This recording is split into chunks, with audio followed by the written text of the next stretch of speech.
ప్రకాశం జిల్లా దర్శిలో food safety అధికారులు మెరుపు దాడులు చేశారు. హోటళ్లు, రెస్టారెంట్లు, మాల్స్లో అధికారులు తనిఖీలు నిర్వహించారు. కొన్ని చోట్ల పరిశుభ్రత లోపాలు, నిబంధనలు పాటించకపోవడంపై నిర్వాహకులపై నోటీసులు జారీ చేశారు. ఇక గడువు ముగిసిన ఆహార పదార్థాలను అధికారులు స్వాధీనం చేసుకుని ధ్వంసం చేశారు.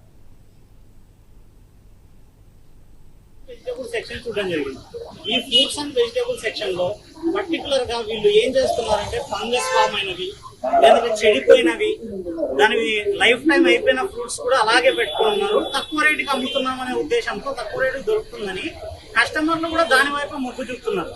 సో మీరు ఏదైనా కొనేటప్పుడు చాలా జాగ్రత్తగా కొనండి.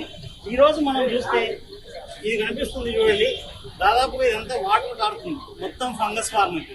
సో ఇటువంటివి చూసుకోకుండా మీరు తీసుకొని వెళ్ళి ఇంటికి వెళ్ళాక చూసుకొని మళ్ళీ ఇక్కడికి వచ్చి వాళ్ళతో మాట్లాడితే వాళ్ళు రెస్పాండ్ అవ్వలేదు అనుకోండి సరిగ్గా, మళ్ళీ మీరు కంప్లైంట్ చేయాల్సి వస్తుంది. అందుకే ఫస్టే మీరు ఒకసారి చెక్ చేసుకోండి ఏది కొంటున్నా సరే. ఇంకా చాలా వరకు ఇక్కడ మనము లేబుల్ లేని ఐటమ్స్ ఉన్నాయి. సో వీటికి ఆయిల్ అమ్ముతున్నారు, వీటికి ప్రాపర్ లేబులింగ్ లేదు. ఇలా బ్యాండేజ్ వేసి పెట్టారు, అంటే ప్యాకేజ్ డ్యామేజ్ అయితే దీనికి స్టిక్కర్లు, ప్లాస్టర్లు వేసి పెట్టారు. ఇలా లేబులింగ్ లేని ప్రోడక్ట్స్ అమ్ముతున్నారు. ఇవన్నీ కూడా మనకు లేబులింగ్ లేనివి కూడా కొన్ని మనం సీజ్ చేయడం జరిగింది. వాళ్ళకు సీజర్ నోటీస్ ఇవ్వడం జరిగింది. డ్యామేజ్ అయిన ప్రోడక్ట్స్ అన్ని కూడా డస్ట్బిన్ లో వేసి దాన్ని డిస్ట్రాయ్ చేసి డిస్ట్రాయ్ నోటీస్ కూడా వాళ్ళకి ఇవ్వడం జరుగుతుంది. సో ఈ ఎక్స్పైర్డ్ ప్రోడక్ట్స్ ఏవైతే ఉన్నాయో అవన్నీ మేము రికార్డ్ చేస్తున్నాము.